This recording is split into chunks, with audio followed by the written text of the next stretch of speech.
'ಅಯೋಗ್ಯ 2' ಇದು ಎಸ್. ಮಹೇಶ್ ಕುಮಾರ್ ಅವರು ಬರೆದು ನಿರ್ದೇಶನ ಮಾಡಿರುವಂತಹ ಸಿನಿಮಾ. ಅಂಡ್ ಈ ಸಿನಿಮಾ 'ಅಯೋಗ್ಯ ಪಾರ್ಟ್ 1' ರ ಸೀಕ್ವೆಲ್.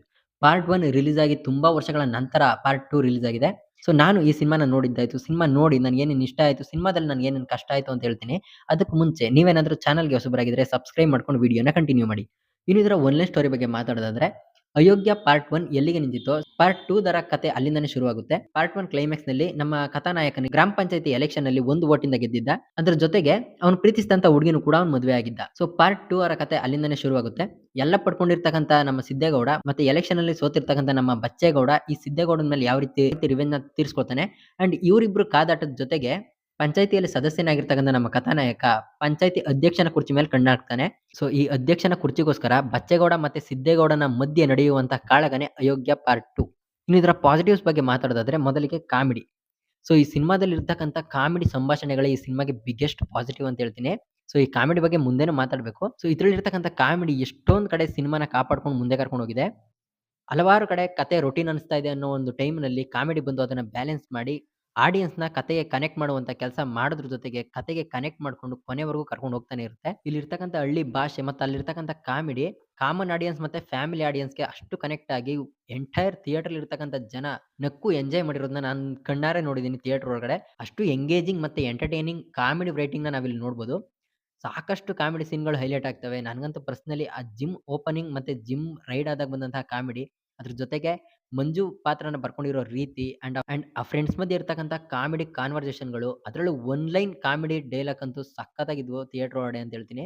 ಸಖತ್ ಎಂಜಾಯ್ ಮಾಡಿದೀವಿ. ಅಂಡ್ ಸಣ್ಣ ಪುಟ್ಟ ಪಾತ್ರಗಳ ನಡುವೆ ನಡೆಯೋ ಕಾನ್ವರ್ಸೇಷನ್‌ನು ಕೂಡ ಕಾಮಿಡಿ ರೀತಿಯಲ್ಲೇ ಬರ್ಕೊಂಡಿದ್ದಾರೆ. ಸೊ ಇದರಿಂದನೇ ಎಷ್ಟೊಂದು ಕಾನ್ವರ್ಸೇಷನ್‌ಗಳು ಎಂಗೇಜಿಂಗ್ ಆಗಿ ಮೂವ್ ಆಗ್ತವೆ.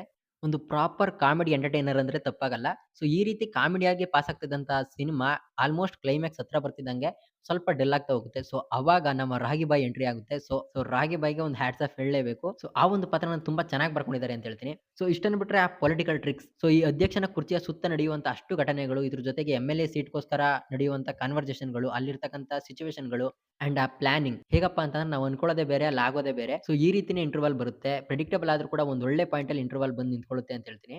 ಸೊ ಇಷ್ಟನ್ನು ಬಿಟ್ರೆ ಆ ಫ್ಲಾಶ್ ಬ್ಯಾಕ್ ರೈಟಿಂಗು ಅಂಡ್ ಕ್ಯಾಮಿಯೋಗಳು ಆಲ್ಮೋಸ್ಟ್ ಈ ಸಿನಿಮಾಗೆ ಬ್ಯಾಕ್ ಬೋನ್ ಆಗಿ ನಿಂತಿರೋದೇ ಕಾಮಿಡಿ ಅಂಡ್ ಗೆಸ್ಟ್ ಅಪಿಯರೆನ್ಸ್ ಅಲ್ಲಿ ಇರ್ತಕ್ಕಂಥ ಪಾತ್ರಗಳು. ಆ ಪಾತ್ರಗಳನ್ನ ಬರ್ಕೊಂಡಿರೋ ರೀತಿ. ಸೊ ಇವಿಷ್ಟು ಪಾಸಿಟಿವ್ಸ್ ಆದ್ರೆ ಇನ್ನು ಈ ಸಿನಿಮಾದ ನೆಗೆಟಿವ್ ಇನ್ನು ಏನ್ ಬೆಟರ್ ಆಗ್ಬೋದಾಗಿತ್ತು ಅಂತ ಹೇಳೋದಾದ್ರೆ, ಮೊದಲಿಗೆ ಆ ಲವ್ ಎಪಿಸೋಡ್. ಪಾರ್ಟ್ 1 ಅಲ್ಲಿ ವರ್ಕ್ ಆದಂತಹ ಲವ್ ಡ್ರಾಮಾ ಸೊ ಪಾರ್ಟ್ 2 ದಲ್ಲಿ ಅಷ್ಟು ಚೆನ್ನಾಗಿ ವರ್ಕ್ ಆಗ್ಲಿಲ್ಲ ಅಂತ ಹೇಳ್ತೀನಿ. ಸೊ ಇದನ್ನ ಬಿಟ್ರೆ ಸಾಂಗ್ಸ್‌ಗಳು. ಟು ಬಿ ಹಾನೆಸ್ಟ್ ಆಗಿ ಹೇಳ್ಬೇಕು ಅಂತ ಅಂದ್ರೆ ಸಾಂಗ್‌ಗಳು ಬಂದಾಗಂತೂ ನಾನು ಮೂವಿಯಿಂದ ಡಿಸ್ಕನೆಕ್ಟೇ ಆಗ್ಬಿಡ್ತೀನಿ. ಸೊ ಇದನ್ನ ಬಿಟ್ರೆ ನೆಕ್ಸ್ಟ್ ಕಾಮಿಡಿ. ನಾನು ಪಾಸಿಟಿವ್ ಬಗ್ಗೆ ಮಾತಾಡ್ಬೇಕಾದ್ರೆ ಕಾಮಿಡಿನ ಮೆನ್ಷನ್ ಮಾಡಿ ಹೇಳಿದ್ದೆ. ಬಟ್ ನೆಗೆಟಿವ್ ಅಲ್ಲೂ ಕಾಮಿಡಿ ಯಾಕೆ ಹೇಳ್ತಾ ಇದೀನಿ ಅಂತ ಅಂದ್ರೆ, ಕೆಲವೊಂದ್ ಕಡೆ ಕಾಮಿಡಿ ತುಂಬಾ ಓವರ್ ಆಯ್ತು ಅಂತ ಫ್ಯಾಮಿಲಿ ಆಡಿಯನ್ಸ್ ಆಗಿರ್ಬೋದು ಅಥವಾ ಕಾಮನ್ ಆಡಿಯನ್ಸ್ ಆಗಿರ್ಬೋದು ಸ್ವಲ್ಪ ಮುಜುಗರ ಆಗುವಷ್ಟು ಮಟ್ಟಕ್ಕೆ ಕೆಲವೊಂದು ಕಾಮಿಡಿನ ಬರ್ಕೊಂಡಿದ್ದಾರೆ.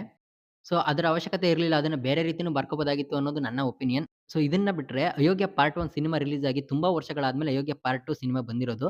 ಸೊ ಪಾರ್ಟ್ 2 ಇನ್ನೂ ತುಂಬಾ ವರ್ಷಗಳ ಹಿಂದೆನೆ ಬಂದಿರೋದು ಚೆನ್ನಾಗಿರ್ತಿತ್ತು ಅನ್ನೋದು ನನ್ನ ಒಪಿನಿಯನ್. ಯಾಕಪ್ಪಾ ಅಂತ ಅಂದ್ರೆ ಇದು ಸಿನಿಮಾ ನೋಡ್ತಿರ್ಬೇಕಾದ್ರೆ ರೊಟೀನ್ ಫೀಲ್ ಕೊಡ್ತಾ ಇರುತ್ತೆ. ಅಂಡ್ ಇದರ ಜೊತೆಗೆ ತುಂಬಾ ಸೀನ್‌ಗಳು ಪ್ರೆಡಿಕ್ಟಬಲ್ ಆಗ್ಬಿಡ್ತವೆ. ಒಂದ್ ಪಾಯಿಂಟ್ ಆಫ್ ವ್ಯೂ ಇಂದ ಯೋಚನೆ ಮಾಡಿದ್ರೆ ಓಹ್! ಕತೆ ಔಟ್‌ಡೇಟೆಡ್ ಆಗೋಯ್ತಾ?